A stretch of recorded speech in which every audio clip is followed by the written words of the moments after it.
Hello, welcome teachers club PSC.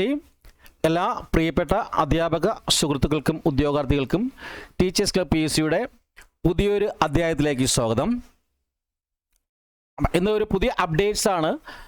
നമ്മുടെ CBSEയുടെ CTET എഴുതാൻ നിന്നവർക്കുള്ള ഒരു അപ്ഡേറ്റ്സ് ആണ് ഇന്ന് വന്നിരിക്കുന്നത്. അപ്ഡേറ്റ്സ് എന്ന് വെച്ച് കഴിഞ്ഞാൽ നമ്മുടെ CTET എക്സാം പോസ്റ്റ്പോൺ ചെയ്തു. അതായത് സെപ്റ്റംബർ 6-ാം തീയതി ആയിരുന്നു എക്സാമിൻ്റെ ഡേറ്റ് ഫിക്സ് ചെയ്തിരുന്നത്. അപ്പോൾ ആ ഡേറ്റ് ചേഞ്ച് ആയിട്ടുണ്ട്, പുതിയ ഡേറ്റ് വന്നിട്ടില്ല. അതിൽ എടുത്തു പറയാൻ പറ്റുന്നൊരു കാര്യം എന്താണെന്നുള്ളത് ഡീറ്റെയിൽസ് ആയിട്ട് നമുക്ക് നോക്കാം. പിന്നൊരു കാര്യം പറയാനുള്ളത്, തീർച്ചയായിട്ടും നിങ്ങൾക്കറിയാം KVS NVSൻ്റെ ഒരു 5th സ്റ്റേജ് വരെയുള്ള റിസൾട്ടുകൾ അപ്ഡേറ്റ് ആയിട്ടുണ്ട്. അത് പറഞ്ഞിരുന്നതാണ്. അപ്പോൾ ആ റിസൾട്ട് കാര്യങ്ങളെല്ലാം കയറി നോക്കുക. അതിനെപ്പറ്റിയുള്ള ഒരു ഡീറ്റെയിൽഡ് വീഡിയോ വരുന്നുണ്ട്, ആ വീഡിയോ അപ്ഡേറ്റ് ചെയ്യാം. അപ്പോൾ CTETനെ കുറിച്ച് എന്താണെന്നുള്ള കാര്യം നമുക്ക് നോക്കാം. അതിന് മുമ്പ് നമുക്ക് തീർച്ചയായിട്ടും ചാനൽ വീഡിയോ കാണുന്നവർ അത് ഷെയർ ചെയ്യുക, അതുപോലെ തന്നെ സബ്സ്ക്രൈബ് ചെയ്യുക, ചാനൽ സബ്സ്ക്രൈബ് ചെയ്യുക, അതുപോലെ തന്നെ ലൈക്ക് ചെയ്യുക, ഷെയർ ചെയ്യുക, കമൻറ്റ് ചെയ്യുക, അതുപോലെ ഹൈപ്പും ചെയ്യുക. ഓക്കെ, അപ്പോൾ നമ്മൾ എന്താണെന്ന് നോക്കുക. ഇവിടെ വന്ന് കിടക്കുന്നുണ്ട്. എന്താണ് CBSEയുടെ പുതിയ അറിയിപ്പ് എന്താണെന്നുള്ളത് നമുക്ക് കാണാം.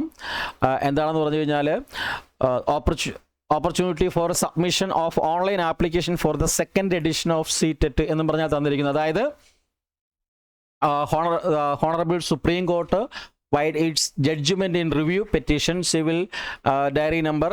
അതായത് സുപ്രീം കോടതിയുടെ ഒരു നോട്ടിഫിക്കേഷൻ പ്രകാരം അല്ലെങ്കിൽ അവരുടെ ഒരു ഓർഡർ പ്രകാരം ടെറ്റ്, നമുക്കറിയാം ടെറ്റിനെ കുറിച്ചുള്ള ഒരു ഓർഡർ സുപ്രീം കോടതി നേരത്തെ ഇറക്കിയിരുന്നു. അതായത് നിലവിൽ വർക്ക് ചെയ്തുകൊണ്ടിരിക്കുന്ന ടെറ്റ് ഇല്ലാതെ CTETോ അതാത് സംസ്ഥാനങ്ങളിലെ ടെറ്റോ ഇല്ലാതെ എന്ത് ചെയ്യാൻ പറ്റത്തില്ല.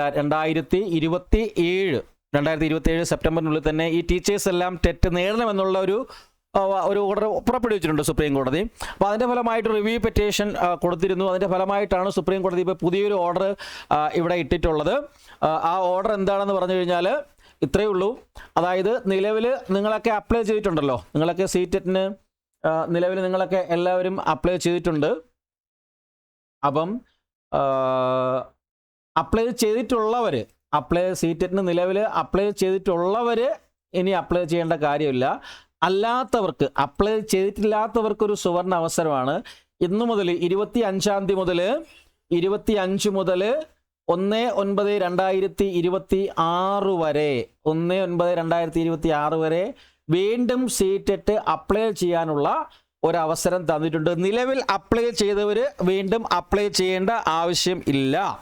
ഓക്കെ, അപ്പോൾ സെപ്റ്റംബർ 1-ാം തീയതി വരെ അപ്ലൈ ചെയ്യാനുള്ള അവസരമുണ്ട്. അപ്പോൾ തീർച്ചയായിട്ടും നിങ്ങൾ CTET അപ്ലൈ ചെയ്തിട്ടില്ലാത്തവർ CTET അപ്ലൈ ചെയ്യുക. കാരണം നമുക്കറിയാമല്ലോ ടെറ്റ് നിർബന്ധമാക്കിയിട്ടുണ്ട്. അതുപോലെ തന്നെ നമ്മുടെ എന്താണ് AES atomic energy education society school ഉടനെ വിളിക്കും. അതുപോലെ തന്നെ സമഗ്ര ശിക്ഷാ അഭിയാൻ വിളിക്കും. അതുപോലെ തന്നെ DSSSB വിളിക്കും. പിന്നെ അടുത്ത വരാൻ പോകുന്ന KVS NVS. അപ്പോൾ ഇതിനൊക്കെ അപ്ലൈ ചെയ്യണമെങ്കിൽ തീർച്ചയായിട്ടും CTET വേണം. ഓക്കെ, അതായത് PRT TGT ഇത് രണ്ടും അപ്ലൈ ചെയ്യുന്നതിന് CTET അത്യാവശ്യമാണ്. പിന്നെ അതർ സ്റ്റേറ്റ് PSCയിലൊക്കെ നിങ്ങൾക്ക് അപ്ലൈ ചെയ്യണമെങ്കിലും അതാത് സ്റ്റേറ്റിൻ്റെ ടെറ്റല്ല വേണ്ടത്, CTET നിർബന്ധമായിട്ട് വേണമെന്നുണ്ട്. അതായത് അതാത് സംസ്ഥാനത്തുള്ള ടെറ്റ് ആ സംസ്ഥാനത്ത് ബാധകമാണ്. നമ്മൾ കേരളീയരായ നമ്മൾ മറ്റൊരു സ്റ്റേറ്റിൽ ചെന്നിട്ട് അപ്ലൈ ചെയ്യുമ്പോൾ നമ്മുടെ കേരളത്തിൻ്റെ ടെറ്റ് അവിടെ സ്വീകരിക്കത്തില്ല. പക്ഷേ CTET ഉണ്ടെങ്കിൽ നമുക്ക് അപ്ലൈ ചെയ്യാൻ പറ്റും. കാരണം നിങ്ങൾക്ക് പറയാൻ പറ്റും, ഏകദേശം 50,000-ഓളം വേക്കൻസിയുമായിട്ട് ഇപ്പം ബീഹാർ വിളിച്ചിരിക്കുന്നത് കണ്ടിട്ടുണ്ടായിരിക്കും അല്ലേ. ബീഹാറുണ്ട്, അതുപോലെ കർണാടക എഡ്യൂക്കേഷൻ ഡിപ്പാർട്ട്മെൻറ്റ് വേക്കൻസീസ് വിളിച്ചിട്ടുണ്ട്. അതെല്ലാം അപ്ഡേറ്റ് ചെയ്ത് തരാം. ഓക്കെ, ഒരുപാട് പേര് ആവശ്യപ്പെട്ടിട്ടുണ്ട്. അപ്പം ഒന്നും കൂടി എടുത്ത് പറയുകയാണ്, തീർച്ചയായിട്ടും അപ്ലൈ ചെയ്തിട്ടില്ലാത്തവർ CTET അപ്ലൈ ചെയ്യുക. എക്സാം ഡേറ്റ് നമുക്ക് 1-ാം തീയതിക്ക് ശേഷം ഡിക്ലെയർ ചെയ്യും. എന്തായാലും അപ്ലൈ ചെയ്യാനുള്ള ലാസ്റ്റ് ഡേറ്റിന് ശേഷം ഏകദേശം ഒരു മാസത്തോളം ഇത് പഠിക്കാനുള്ള സമയം ഉണ്ടാകും. ഓക്കെ, അപ്പോൾ അതുകൊണ്ട് തീർച്ചയായിട്ടും നിങ്ങൾ CTET അപ്ലൈ ചെയ്തിട്ടില്ലാത്തവർ എന്ത് ചെയ്യുക, സീറ്റെറ്റ് അപ്ലൈ ചെയ്യുക. അതിൻ്റെ കാര്യകാരണങ്ങളൊന്നും ഇവിടെ വിശദീകരിക്കേണ്ട കാര്യമില്ല, ഇവിടെ പറഞ്ഞിട്ടുണ്ട്, വായിച്ചു വെക്കാവുന്നതാണ്. അതായത് സുപ്രീം കോടതി റിവ്യൂ പ്രകാരമാണ് ഇപ്പോൾ ഇതെല്ലാം മാറിയിരിക്കുന്നത്. ഓക്കെ. അപ്പോൾ പിന്നെ ബാക്കിയുള്ള ഒരുപാട് സംശയങ്ങൾ പലരും ചോദിച്ചിരുന്നു KVS NVS റിസൾട്ടിനെ കുറിച്ച്. അതുപോലെ തന്നെ EMRSൻ്റെ റിസൾട്ട് എന്തുകൊണ്ട് വരുന്നില്ല. KVSൻ്റെ റിസൾട്ട് പൂർണ്ണമായിട്ട് വന്നു കഴിഞ്ഞാൽ അവിടെ തന്നെ EMRSൻ്റെ റിസൾട്ട് വരുന്നതായിരിക്കും. ഇൻ്റർവ്യൂവിനൊക്കെ ഉള്ളവർ തയ്യാറായിക്കൊള്ളുക. EMRSന് ഇൻ്റർവ്യൂ ഇല്ല. അതുപോലെ തന്നെ ഡോക്യുമെൻ്റ് വെരിഫിക്കേഷനുള്ള കാര്യങ്ങളൊക്കെ ശരിയാക്കി വയ്ക്കുക. പിന്നെ എന്താ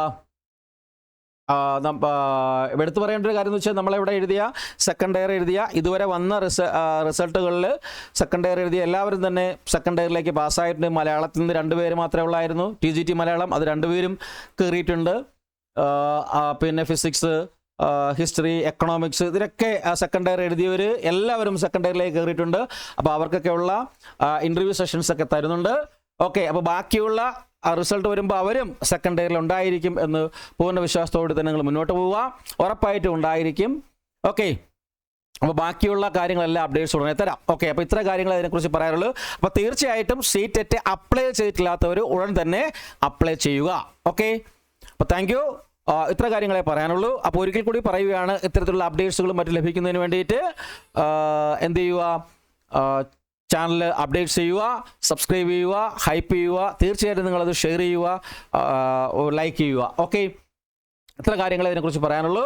അപ്പോൾ താങ്ക് യു. വന്ദേ മാതരം. ജയ് ഹിന്ദ്.